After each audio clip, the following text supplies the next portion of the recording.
A 3D printer with 18 hotends, potassium-titanate reinforced filaments for super fine details, and this Voron that can print microfibers using an electric field were just some of the things that I found at the Japan RepRap Festival 2026. Join me on this trip, find out more about new 3D printing innovations, and learn how to upgrade your old bed slinger into a fast Core XY machine. Welcome to JanTec Engineering. A huge thanks to Prusa Research for still paying the rent of my studio even when I'm traveling around the world. 2026 was the second year of the Japan RepRap Festival taking place in Tokyo. I managed to combine a family vacation with the trip to the event to make the long way from Germany worth it. I've been to various cities, then flew to Okinawa and finally met up with Hendrik back in Tokyo for the event where we put up our shared booth.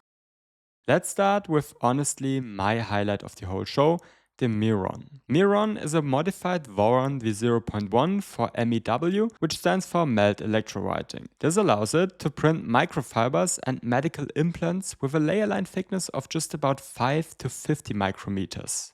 Here's how it works. Instead of pushing out a fixed strand of filament like every other FDM printer, MEW applies a high voltage electrostatic field to the molten polymer. That field pulls and stretches the material into an ultra-fine stable jet. Think of it as a 3D printer that is capable of laying down organized microscopic spider webs. Mechanically, how it works is that your polymer, usually something like PCl or nylon, gets molten and fed at a consistent flow rate using pneumatic pressure. Then a high voltage source, in this case 4 kilovolts, is applied between the nozzle and the build plate. This creates an electric field where the electrostatic force physically pulls the liquid down to the bed. Because the gravitational force is weak compared to the electrostatic force, it could theoretically even print upside down. The project was originally developed by researchers at the University of Oregon and later expanded by other labs around the world. The idea was to build an open source melt electrowriting platform on top of a Voron 0.1 to make this technology accessible to more labs without needing an expensive research machine. Just take a look at these sample prints here. They had some printed fabric at their booth that is incredibly fine and lightweight.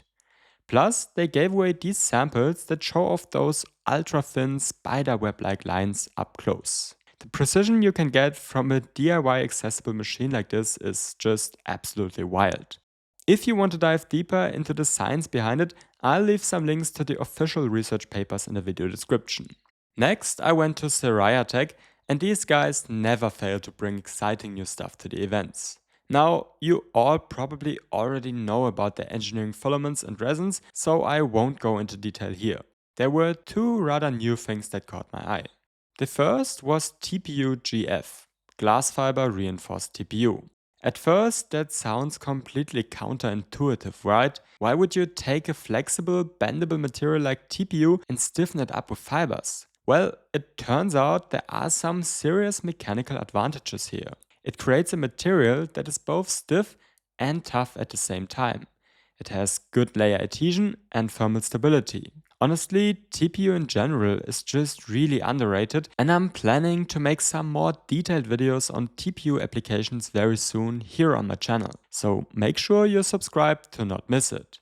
The second thing new to me was their Aegis surface coating, which comes in two types. Clear seal, designed to encapsulate fiber-filled prints, and a matte coating, made to hide layer lines. I actually tried brushing it on myself at the booth. Being honest, I don't think it looks super perfect and I don't see an immediate application for it on my own projects. But it still amazes me how they keep pushing boundaries and bringing new advancements to the 3D printing community. What do you think about the coatings? Let me know in the comments. Next up is Boxam3D, a 3D printer with, no joke, 18 hotends. This is exactly why I love these kinds of events. You get to see some honestly crazy engineering. Mechanically, the printer moves the bed in X and Y directions and the nozzle moves in Z. All 18 Hotends are mounted onto this massive rotating wheel with custom electronics, and the wheel spins around to select whichever nozzle it needs next. From what I could see, there isn't an individual extruder for every single nozzle. Instead, it uses some kind of MMU selector to feed the filament into the active hotend, working similarly to the Prusa MMU or engaged rabbit carrot feeder. As an engineering project, it is incredibly fun and impressive to look at. But obviously, if you want a multi-material system that just prints right out of the box, you have to take a look at the commercially available options. At jrrf, all major brands were displaying their latest tool changing and multi-nozzle setups. It was awesome because you could check out all the options at a single event. Alongside established tool changers like the Prusa XL and SnapMaker U1, there were a Prusa Core 1 with Bondtech Index, a Wondermaker ZR Ultra S, the FlashForge Creator 5 Pro, and the Infimesh MX Pro, which looks suspiciously similar to the Bondtech Index. Besides all the consumer printers, there were also some industrial machines from Gutenberg, a brand named after Johannes Gutenberg, who invented book printing. And while they didn't invent 3D printing, they are doing some really interesting things to push it forward. A few days before the show, Yuto, the main organizer of the festival, took me on a factory tour to their facility. They are a Japanese industrial 3D printer manufacturer, and they've recently developed a compact peak printer called the G0. I really like their hardware design decisions here. The frame is just a massive, precision-milled metal block that holds the motors and rails. It's incredibly rigid and low maintenance. They even have their own metal machine shop located right in the middle of a quiet residential neighborhood in Tokyo, which was totally unexpected for me. But what's probably even more interesting for us hobbyists is their filament lineup. Working with their investor, Otsuka Chemical, they've developed a material line called Poticon. Instead of traditional carbon or glass fibers, Poticon is reinforced with Tismo, which are ultrafine potassium-titanate fibers. These fibers are microscopic, only a few thousandths the size of glass fiber. Because the fibers are so tiny, you can print ultra-thin wall geometries like these incredibly detailed precision M3 screws that actually work and functional gears they had at the booth. That means you can technically print this high-grade engineering plastic on almost any standard machine, even with a nozzle smaller than 0.4mm for high details with no clogs and minimal wear. The Gutenberg team gave me a spool of their Tismo reinforced PA filament to try out at home. I'm really excited to see how it performs in my testing. Before we continue, a quick thanks to PCBWay for sponsoring this video and making my trip to Japan possible. Did you know that PCBWay is more than just a PCB manufacturer? For the same project, you can order bare boards, assembled PCBs, and even mechanical parts. They cover standard multi-layer boards, advanced PCB options, CNC machining, 3D printing, sheet metal and injection molding, which is especially useful when a project needs both electronics and custom hardware. For me, PCBWay is my go-to one-stop shop for all the parts I can't manufacture in my home lab. They have instant quotes, real-time order tracking and fast delivery. By the way, PCBWay works closely together with KiCad, and they are currently running the 2026 KiCad PCB Design Contest with some great rewards. Check out PCBWay.com if that sounds interesting to you. Next up is a new startup called miniP based in Kyoto, Japan. Their mission is to create the next best 3D printer sheet on the market. Now, honestly, I'm always a bit critical when I hear a claim like that. We've seen similar startups try this in the past, like Ozek, for example, and it's a tough market to break into. But I have to say, what miniP showed looks generally convincing. It's actually the first white sheet I've ever seen, featuring a gray coating on the one side and a white one on the other. I love seeing new sheet colors coming to the market. I already use a bright orange sheet from BQ on my Prusa, and this white version is a perfect aesthetic fit for clean, all-white machine setups like Neil's custom white Core 1. Beyond looking great, having two distinct colors lets you easily separate the sides for different materials or calibration purposes. But what really caught my attention was their warping demo. They were printing a complex, star-shaped PETG part that is prone to warping on a completely cold bed. Since standard profiles usually set the bed to 80 degrees C, being able to print cold can be a massive win. It cuts down your energy consumption, eliminates the wait time to clear the bed after a print finish, and makes running printers in public spaces a lot safer.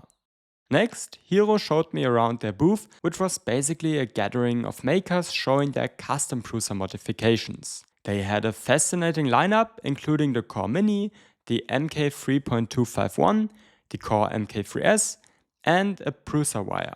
Let's get more into detail. First up is the Prusa Core Mini. It's built using the parts from a standard Prusa Mini, but repositions them into a rigid Core XY motion system.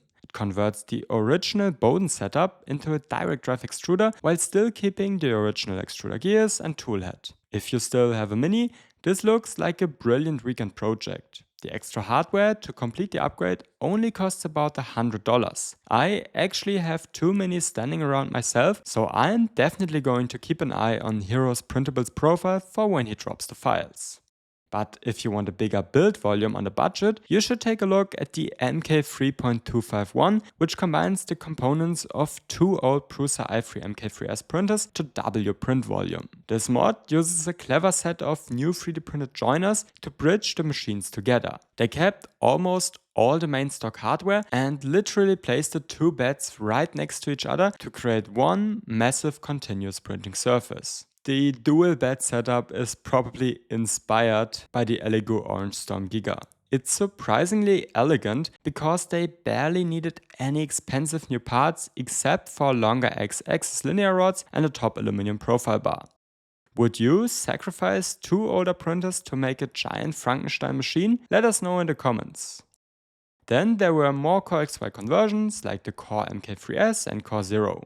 I'm trying to put links to all of those printers into the video description so you can get more info.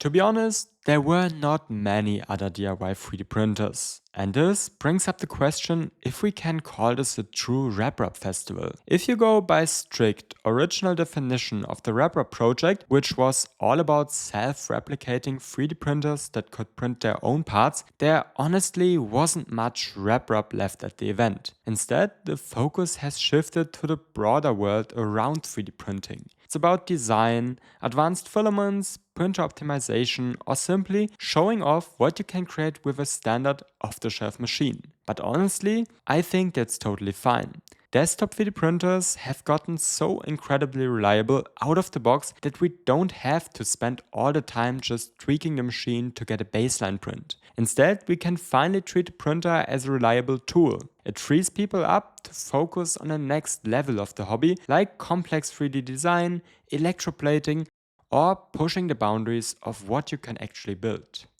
All in all, the Japan RepRap Festival is a fantastic event where makers from all around the world can connect. I want to give a huge compliment to the organizers. Everything worked completely smoothly, and I got to say, this was one of the best 3D printing events I've ever been to. If you ever get a chance to visit a RepRap Festival, I give it a clear 100% recommendation. Just make sure to bring enough MakerCoins when you go.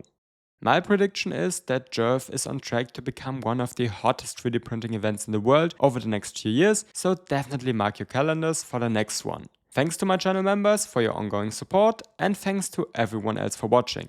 See you in the next video.